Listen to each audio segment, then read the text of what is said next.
ጃቢር እሺ አሰም ጀዛከላህ ማዘርዬ በድጋሚ ሰላም ደርሶ ይሆን ጥሩ ቆይታ እያደረግን ነው። እሺ ማዘርዬ አሁን በእስልምና ሃይማኖት የኛ ነብዩ መሐመድ ምን አሉ መሰሉት? ሲኦል ሁሉም ገቢ ነው አንገባም እምቢ ያሉ ሲቀሩ አሉ። ወደ ጀሃነም ማለት ነው። አንገባም ያሉ ሰዎች ሲቀሩ ሁሉም ለጀነት ነው አሉ። አሁን ምን መሰሉት? በእኛ በእስልምና ሃይማኖት ለምሳሌ ስለ እስልምና ያላወቁ ሰዎች ወደ ጀሃነም አይገቡ። መልእክት ያደረሳቸው ሰዎች ወደ ጀሃነም አይገቡ። እነዛ ወደ ጀሃነም የሚገቡት መልእክቱ በስነ ስርዓት ደርሷቸው አላህን በብቸኝነት ያልተገዙ ናቸው። እና እነሱ ሲቀሩ ሁሉም ወደ ጀነት ገቢ ነው አሉ። እና ምን እንደሆነ ልንገሩት። ማን አሁን ኦርቶዶክስ ሃይማኖት ተከታይ ነበርኩኝ። በቃ በጣም ሰንበት ተማሪ ነበርኩኝ። በኦርቶዶክስ ሃይማኖት ምን መሰሉት ማዘርዬ? 3 አምላክ ነው የሚመለከው። ይህንን ያዙልኝ፣ አስረዶታለሁ።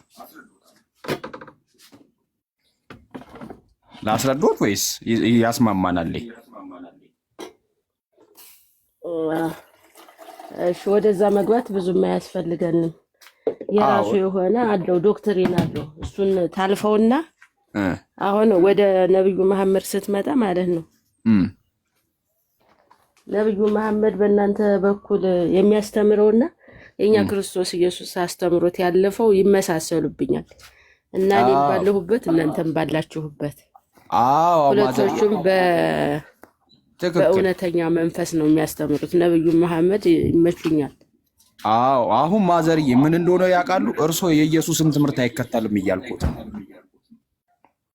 እከተላለሁ እንጂ ኢየሱስ እኮ አምልኩኝ አላለም። ለምሳሌ አምልኩኝ እኔ አምላክ ነኝ ብሎ አላስተማረም። ይልቁንስ አምላክ አንድ ነው፣ እሱም ደግሞ የኔ አባት ነው፣ እሱም ብቻ አምልኩት፣ እሱም ብቻ ተገዙት ብሎ እሱ ራሱ ለዛ አምላክ እየተገዛ ለሱ አምላክ እየጸለየ ለሱ አምላክ እየሰገደ ነው የኖረው። ስለዚህ እርሶ ክርስቶስን የሚከተሉ ከሆነ ኢየሱስ ክርስቶስ በመጽሐፍ ቅዱስ ምን አለ? በእኔ የሚያምን እኔ የማደርገውን ያደርጋል ከኔም በላይ ያደርጋል አለ። ስለዚህ ኢየሱስ ክርስቶስ ለአብ ይጸልይ ነበረ።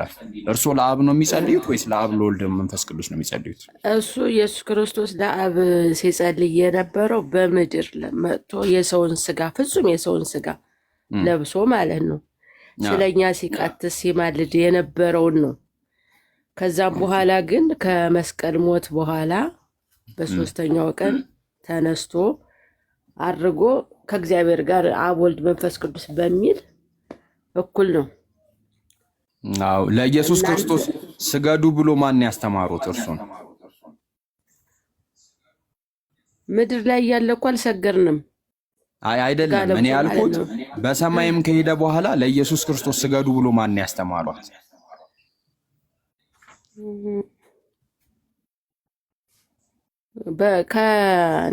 ነገሮች ሁሉ አዲስ ሆነዋል በአዲስ ኪዳን ላይ ማለት ነው። ገባኝ ማዘርዬ። አሁን ለምሳሌ ማዘርዬ ለምሳሌ እኛ የነብዩ መሐመድ ህዝቦች ነን። ነብዩ መሐመድ ምን አሉን? ስግደትም ጸሎትም ምስጋናም አምልኮትም ለአንድ ለአላህ ብቻ ነኝ እኔ አሉ። እንደናንተ ሰው ነኝ። አሁን ነብዩ መሐመድ ልክ እንደኔ ሰው ናቸው፣ ልክ እንደኔ ወንድ ናቸው። ግን ከኔ ጋር የምንለያየው እሳቸው ነብይ ናቸው። ልክ ነብዩ መሐመድ እንደ እርሶ ሰው ናቸው፣ እርሶ ሴት ኖት፣ እሳቸው ወንድ ናቸው። እርሶ ነብይ አይደሉም፣ እሳቸው ነብይ። ይሄ ብቻ ነው የሚል እና እንዳታበልጡኝ ከዛ ነገር እንዳታልቁኝ ብለው ነብዩ መሐመድ ማስጠንቀቂያ ሰጥቷል። ስለዚህ ነብዩ መሐመድ ምን አሉን? እኔ ያደረኩትን ነገር እኔ አድርጎ አሉ። ስለዚህ ነብዩ መሐመድ ለአላህ ይሰግዱ ነበረ፣ እኛም ለአላህ እንሰግዳለን። ለአላህ ምስጋና ያቀርቡ ነበረ፣ ለአላህ ምስጋና እናቀርባለን። የተቸገረ ይረዱ ነበር፣ የተቸገረ ይረዳሉ። አሁን እርሶም ልክ ኢየሱስ ክርስቶስ ያስተማሩን የሚከተሉ ከሆነ ኢየሱስ ክርስቶስ ለአምላኩ ይሰግድ ነበረ፣ ይጸልይ ነበረ፣ ይለምን ነበረ፣ ይጾም ነበረ ሁላ ለአምላኩ። ስለዚህ እርሶ ይህንን ያደርጋሉ ወይ ነው አንደኛው ጥያቄ።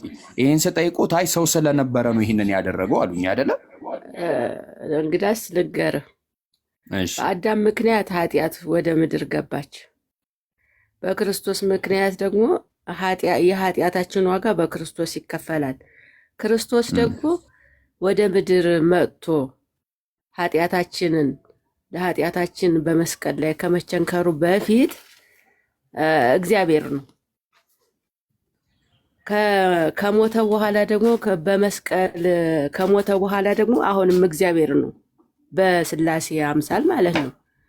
ስለዚህ የነብዩ መሐመድና የኢየሱስ ክርስቶስ ልዩነት ነብዩ መሐመድ ሰው ነው። ክርስቶስ ኢየሱስ ግን ከድንግል ማርያም በመንፈስ ቅዱስ ተጸንሶ ከተወለደ በኋላ ሰው ነው። ፍጹም የሰውን ስጋ ለብሷል። ፍጹም የሰውን ስጋ ለብሷል። የሰው ድካምም የመላእክት ስጋ አልለበሰም። የለበሰው የሰውን ስጋ ነው። የኛ ህመም፣ የኛ መራብ፣ የኛ መጎሳቆል ደርሶበታል። ስለዛም ነው የስጋን ኃጢአት በስጋ የሻረው ማለት ነው። ስለዚህ ክርስቶስ ኢየሱስና ስማኝ፣ ክርስቶስ ኢየሱስና ነብዩ መሐመድ ነብይነታቸው ክርስቶስ ኢየሱስ በምድር በስጋ በተመላለሰበት አምሳል ነው እንጂ ከሞተ በኋላና ከመሞቱ በፊት ያለው የእግዚአብሔር ብለን ነው የምንጠራው። ከዚህ ውጭ ብዙ መናገር አልፈልግም። እንትን አሁን ያሉት ነገር ላይ ምን ጥያቄ የተነሳብኝ መሰለው ማዘር፣ የእርሶን ኦፒኒየን የእርሶን እይታ ማየት ፈልጌ ነው። እግዚአብሔር ባልሰሩት ኃጢአት ይጠይቆታል እንዴ? ሰው ሁሉ ኃጢአተኛ ነው ተብሎ ተጽፏል። በዚህ አምኛለሁ፣ እምነቴ ነው። ያ አይ እኔ ያልኩት ባልሰሩት ኃጢአት ይጠይቆታል እግዚአብሔር። ሰው በሙሉ በአዳም ምክንያት ኃጢአት ሰርቷል፣ ሰርቻለሁ። አይ አይደለም የሚለው አይደለም። ምንድነው የሚለው? እንትን በአዳም ምክንያት ወደ ምድር ሞት እንደገባና ሁሉም ሰው ኃጢአትን እንደሰራ ነው የሚናገረው። ኃጢአትን እንደሰራ ሰሩ ነው የሚለው ደግሞ ከፈለ።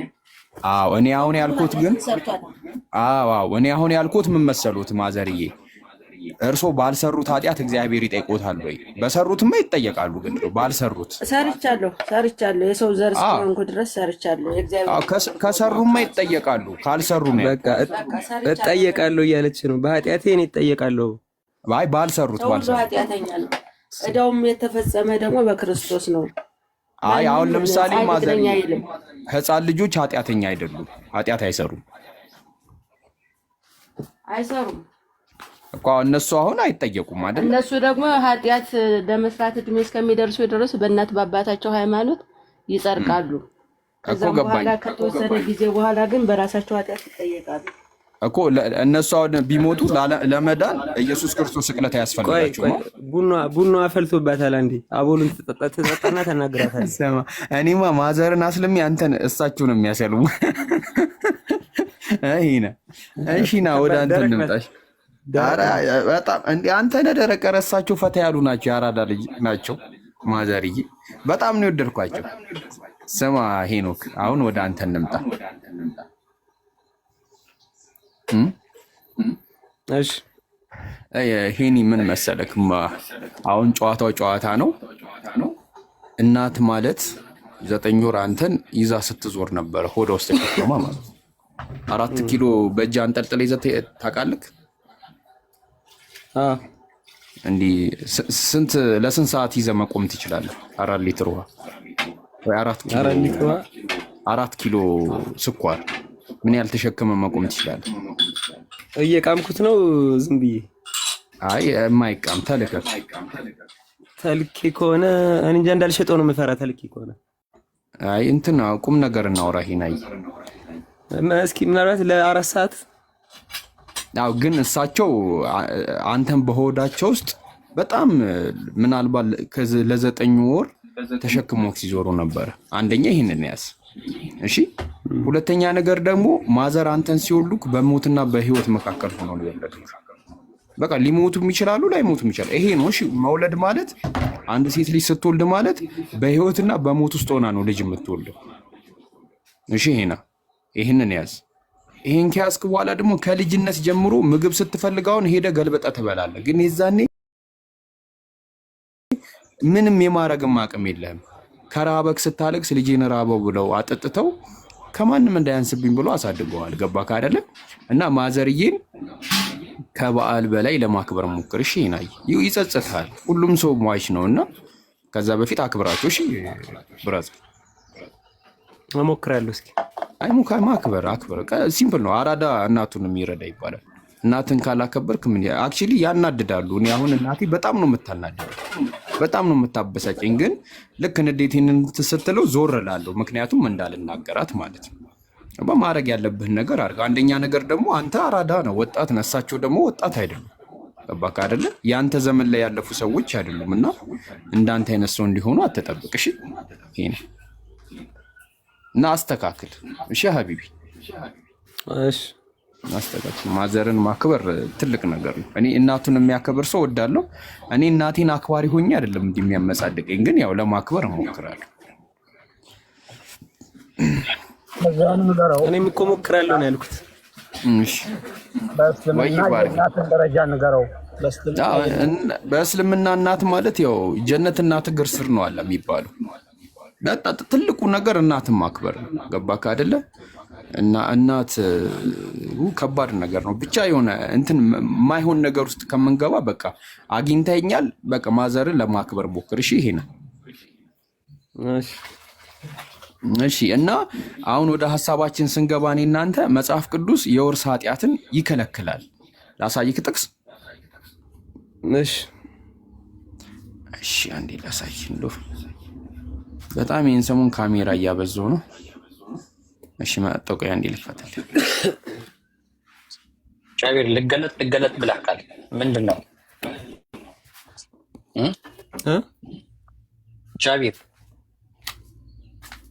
ሻቢር እያናገርከው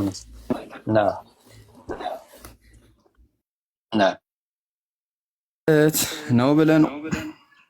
እስቲ መሆን አለበት።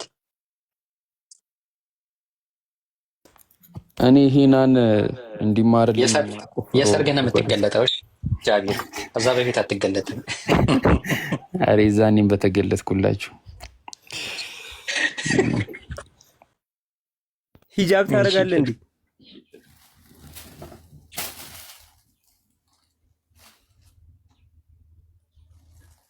ወንድ ሂጃብ አያደርግም። አንተ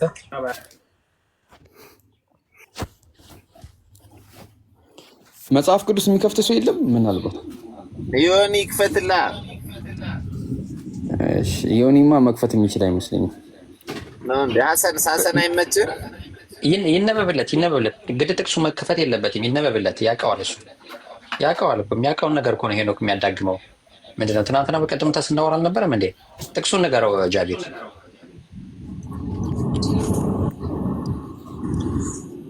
ይኸው ሄና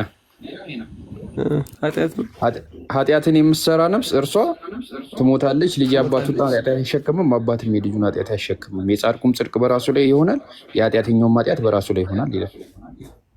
ምን ላይ ነው? ሕዝቅኤል ላይ ትንቢተ ሕዝቅኤል እኮ እና ትንቢት ስለሆነ ለአዲስ ኪዳን ነው የጻፈው። ኃጢአት ውርስ የለም ይላል። እስኪ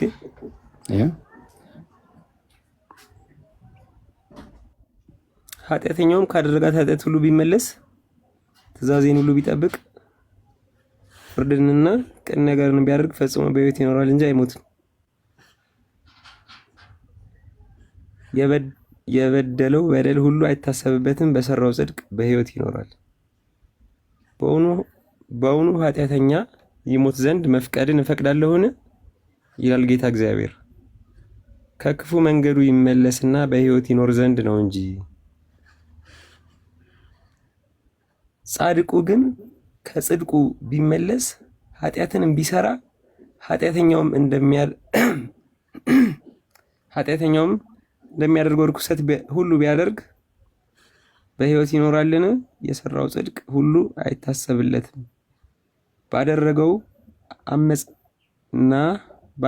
አመፅና በሰራት ኃጢአት በዚያች ድብን ይላል፣ ይሞታል።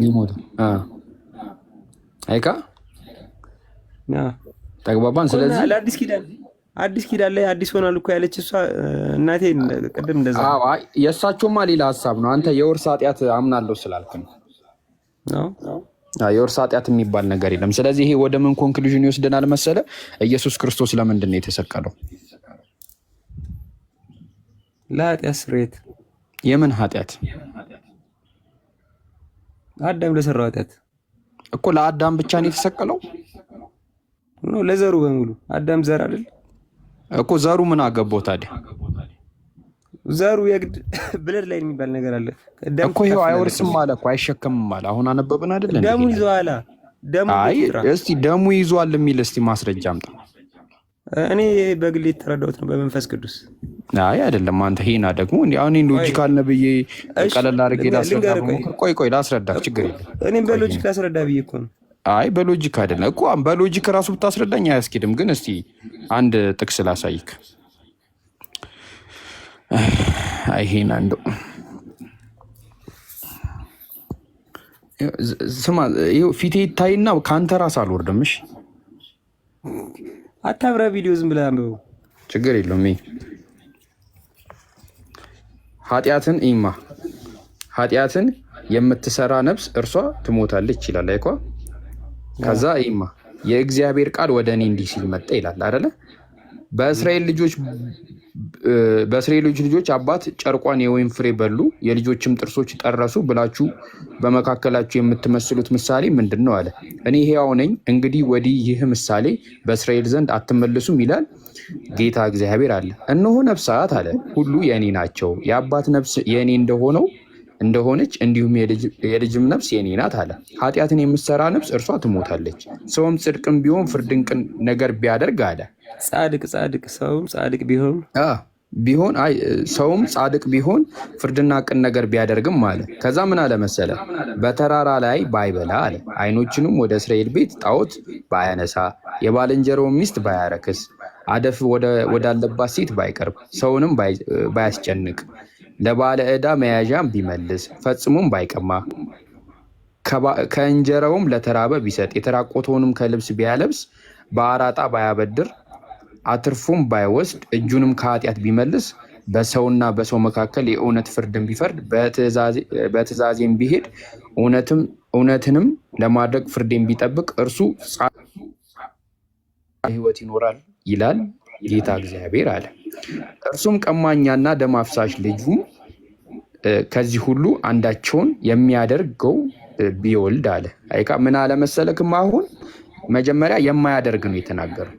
አሁን ደግሞ ምን አለ? እርሱም ቀማኛና ደም አፍሳሽ ልጅን አለ ከዚህ ሁሉ አንዳቸውን የሚያደርገውን ቢወልድ አለ። እርሱም በጽድቅ አባቱ መንገድ ባሄድ አለ። አባቷም በጽድቅ ነበር ሲመላለስ የነበረው። አሁን ደግሞ ስለ ልጁ ነው እየተናገረ ያለው። ባሄድ፣ በተራራም ቢበላ፣ የባልንጀራውን ሚስት ቢያረክስ፣ ድሃውንና ችግረኛን ቢያስጨንቅ፣ ቢቀማ፣ መያዣ ባይመልስም፣ ዓይኖቹን ወደ ጣዖት ቢያነሳ፣ እርኩስን ነገር ቢያደርግ፣ በአራጣ ቢያበድር፣ አትርፎ ቢወስድ፣ እንደዚህ ያለ ሰው በሕይወት አይኖርም አለ። ይህ እርኩሰት ሁሉ አድርጓልና ፈጽሞ ይሞታል፣ ደሙም በላዩ ላይ ይሆናል አለ። ምኑ በላዩ ላይ ይሆናል አለ? ደሙ በላዩ ላይ ይሆናል አለ። አይካ አይደለ? ደሙ በሌላ ላይ ይሆናል እንዴ? በራሱ ላይ ይደፋል። በራሱ ላይ ነው። ከዛ በተራራ ከዛ የታለ አሳልፍኩት ታውቃለህ አድርጓልና ደሙ በላዩ ላይ ይሆናል አለና እነሆ አለ። አይካ አይደለ? ይኸው እነሆ አለ ልጅ ቢወልድ አለ። እርሱም አባቱ የሰራውን ኃጢአት አይቶ ቢፈራ እንደ እርሱም ባይሰራ አለ። በተራራም ላይ ባይበላ፣ ዓይኖቹን ወደ እስራኤል ጣዖት ባያነሳ፣ የባልንጀራውን ሚስት ባያረክስ፣ ሰውንም ባያስጨንቅ፣ መያዣም ባይወስድ፣ ባይቀማም፣ ከእንጀራም ለተራበ ቢሰጥ፣ ለተራቆጠም ልብስ ቢያለብስ፣ እጁንም ከአመፅ ቢመልስ፣ አራጣውንም አትርፎ ባይወስድ፣ ፍርዴንም ቢያደርግ፣ በትእዛዜም ቢሆን፣ እርሱ ፈጽሞ በሕይወት ይኖራል እንጂ በአባቱ ኃጢአት ምን ይላል? አይሞትም። አባት ግን ፈጽሞ በድሏልና ወንድሙንም ቀምቷልና በሕዝብ መካከል ክፉ ነገርን አድርጓልና እነሆ እርሱ በበደሉ ምን ይላል? ይሞታል። እናንተ ግን ልጅ የአባቱን ኃጢአት ስለምን አይሸክምን ትላላችሁ? አላይካ ልጅ ፍርድ ቅንን ነገር ባደረገ ትእዛዜን ሁሉ በጠበቀ ባደረገ ጊዜ ፈጽሞ በሕይወት ይኖራል አለ። ኃጢአትን የምትሰራ ነፍስ እርሷ ትሞታለች። ልጅ የአባቱን ኃጢአት ምን ይላል? አይሸከምም። አባትም የልጁን ኃጢአት አይሸከምም። የጻድቁም ጽድቅ በራሱ ላይ ይሆናል፣ የኃጢአተኛውም ኃጢአት በራሱ ላይ ይሆናል አለ። እና እዚህ ጋር ቅድም ምን አነበብን?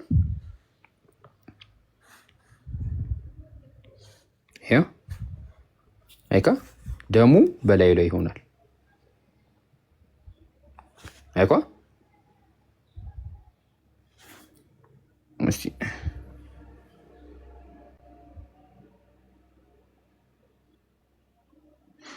እንትን ዋርኒንግ የሚለውን ሚዩት አድርጉት ሞዴሬተሮች። ሄና አለክ? ሄና እየሰማሁ ነው እኮ። ስለዚህ ምን አለ? ደሙ በላዩ ላይ ይሆናል። አይካ የማንም ደም ጥፋት ቢያጠፋ ደሙ በላዩ ላይ ነው እንጂ በደም ይተላለፋል የሚል ነገር የለም። ይሄ ነው። እኔ እኮ እንደዚህ ቢሆን ይመቸኛል እኮ። ስለዚህ ገነትን ኢየሱስ ክርስቶስ ለምንድን ነው የተሰቀለው? ለአዳም ኃጢአት እኮ። ለአዳም ብቻ ነው የተሰቀለው ማለት ነው? ለአዳም ኃጢአትና ለዘሮቹ በሙሉ። ዘሮቹ ምን አገባቸው? የዘር ደማቸው ተነካክሷል ከአዳም ጋር። ይሄው የለም አለ እኮ ደሙ በላዩ ላይ ይሆናል አለ እኮ። ከዛ ከሆነ ደማችን ነጽቷል ማለት ነው። ደማችንን ያነጻው ማለት ነው። አልቆሸሸም ሲጀመር እያልኩ እኮ ነው። እና ካልቆሸሸ ምን እያደረግን ነው እዚህ ምድር ላይ ምን ኳትን እኮ። አሁን ይሄንን መንና ከዛ ወደሱ ደግሞ እንሄዳለን። ምንድነው የሚለው? አይ ካደለ ይሄ በደለኛው አሁን አዳም በሰራው ኃጢአት ደሙ በላዩ ላይ ነው እንጂ ወደ አንተ አይመጣም። ኤክስ እንደዛ ከሆነ ይመቸኛል። ጥሩ እኮ ነው። አዳም የሚባለው ሰውዬ እንደውም ያናደኛል። በቃ ስለዚህ የኢየሱስ ክርስቶስ ስቅለት በቃ ሚኒንግለስ ነው፣ ምንም ጥቅም የለውም። ጥቅምማ ሳይኖረው የሚሆን ነገር የለም። እኔ አልተሰቀለም ነው እሱ መብት ነው። ስለዚህ አሁን ይህንን አመንክ። አሁን ኢየሱስ ክርስቶስ ሚኒንግፉል ከሆነ መሰቀሉ ምክንያት ሰጠኝ። ለምን ተሰቀለ? መሰቀሉ ለምን አስፈለገ? ደም እንዳትል ተመልሰ። ምንድነው ደም? አይ በአዳም ምክንያት በደም የተዋረስ ነው ምናምን እንዳትልኝ። ምክንያቱም እሱን ጨርሰናል። ተው ደምማ ይኖረን ችግር የለም። በውሃ ምን እንቀሳቀስ። ግን ዋናውን እኔ አሁን ተነሳው ጠዋት ተነስቼ ቁርስ በላለሁ ብዬ አላሰብኩም። ግን ቀድሜ ነው 11 ሰዓት የበላሁት። እሺ ለኔ በዚህ እኮ በቃ ይሄንን ተማመንን። ከዚህ እንውጣ። ይሄንን ተማመንን። አሁን ወደ ቁርስ እናወራ። እሺ ይሄን ጨረስን። ተስማማን? ጨርሰናል። ተስማምተናል። ቴንኪው። አሁን ወደ ቁርስ ግባ። ቁርስማ በልቼ ጨረስኩ። እንብላ አላልኩም እኮ። አሁን ቀጣይ ምን እናወራ? እሺ በቃ ቀጥሉ። በቃ ይሄንን ካወራ ቆይ ቡና አልጠጣም። ቡና አልጠጣም። እሺ ይሄና ምን አልከኝ? የሆነ ቪዲዮ ቆይ እስኪ እኔም ፊት እንዳይታይ ቪዲዮ ላብራ እስኪ። እሺ እኔ መውጣት ይኖርብኛል። እሺ ቪዲዮ ልይለትና መክፈት የሚችል ሰው አለ? ምናልባት እኔ ልከፍት እችላለሁ ኢንሻአላህ። ልከፍት ከሌለ ዮኒ መክፈት ትችላለህ ወይም አቡ መሐመድ አመቱላህ። አንተ ክፈት። አንተ ጋር ስለለመደ ክፈት አንተ።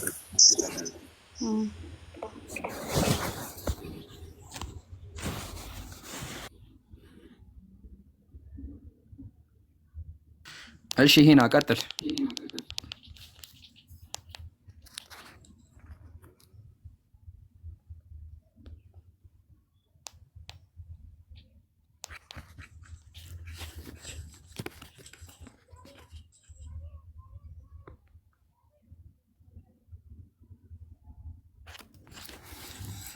ምስክርነት ነው። ሻሃዳ ይዘህ ምን ጥቅም አለው? ሸመጠጥካቸው። ቆይ አዲስ ኪዳን ብቻውን ታትሞ ነው እንዴ? ሄና እኔ እንጃ። ይሄ ነው ለልጆች የሚሰጡ ለማለት ነው። በቃ ቀጥሉ። ይሄ ረዘም ያለ ነገር ነው ለእምነቱ ተከታዮች። አዲስ ኪዳን ለብቻው ማለት ይሄ በጌዲዮናውያን የሚባል የምን ድርጅት እንደሆነ አላውቅም። የጌዲዮን ዓለም አቀፍ ድርጅት ለመንፈሳዊ ወንድማማችነትና ለተቀደሰ አገልግሎት ብዛታቸው ከ180 በሚበልጡ ሀገሮች ውስጥ በልዩ ልዩ የሥራ መስክና ሙያ የተሰማሩ ክርስቲያኖች የሚገኙበት ማህበር ነው። የማህበሩም ዓላማ ሰው ሁሉ ጌታ ኢየሱስ ክርስቶስ የግል አዳኙ አድርጎ እንዲቀበል የክርስቶስን ወንጌል ማሰራጨት ነው። የልዩ ልዩ ወንጌላውያን ቤተ ክርስቲያናት አባል በሆኑ ክርስቲያን ወንድሞች እርዳታ ጌዲዮናውያን ከ1.2 ቢሊዮን በላይ የመጽሐፍ ቅዱስና የአዲስ ኪዳንን መጽሐፍትን የያዝኩትም ማለት ነው በሆቴሎች፣ በሆስፒታሎች፣ በሆነ ቤቶች ውስጥ ለማስቀመጥና እንዲሁም ለጦር ሰራዊት አባላት በየትምህርት ቤቶች ለተማሪዎችና ለነርሶች ለመስጠት ችለዋል። እግዚአብሔር ቃሉን ይባርክ ዘንድ ተስፋ ገብቷል። ይኸውም እግዚአብሔርን የሚያስከብር እንዲሆን ነው። ጌዲዮናውያን እግዚአብሔር ስራቸውን እንደባረከ አያሌ ማረጋገጫዎች አሏቸው። በዚህም የሰጠውን ተስፋ መጠበቁን ያውቃሉ። በዚህም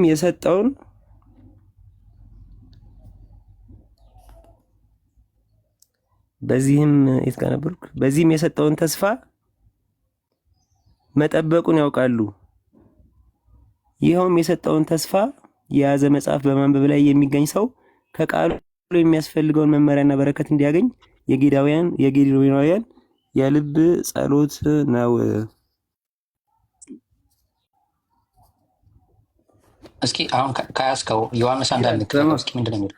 ሐሰን ይሄን መጽሐፍ ባይሰጡት ነበር የሚሻለው። ልጁን አወዛገቡት።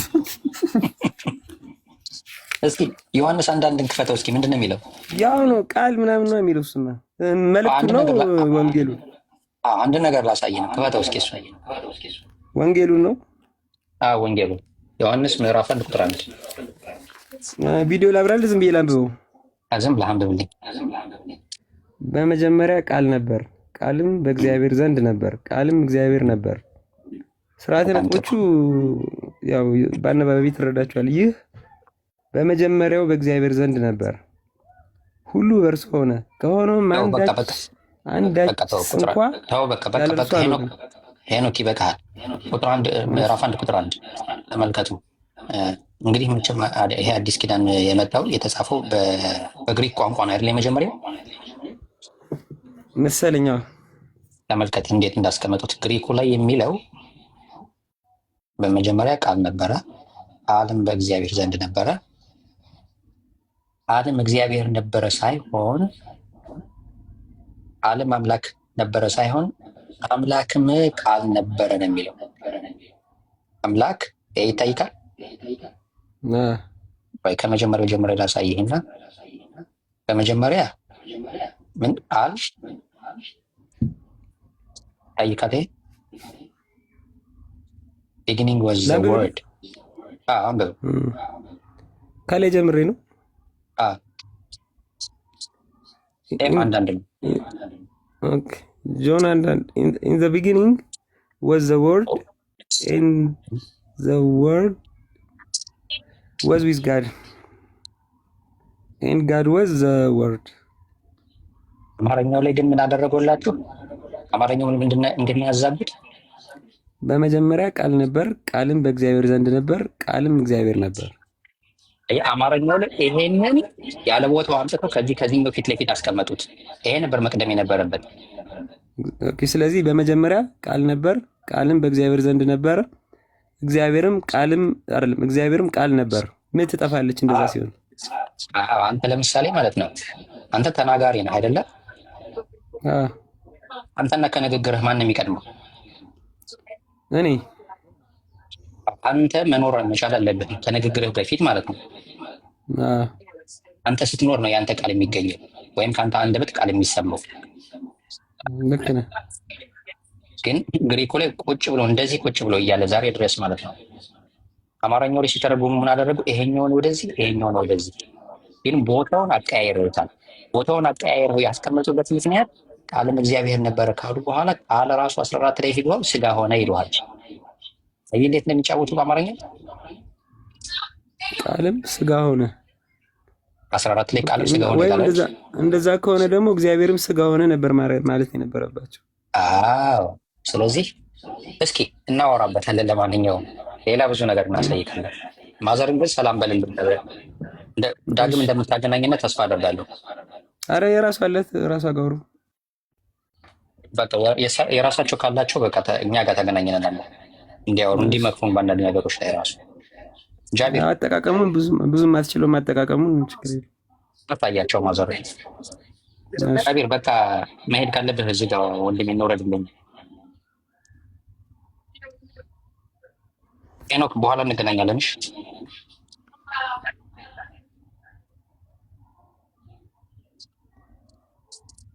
ጃቢር የለህም ወይ? ሀሱ ሀቢቢ በቃ ዝጋውና ውረድ።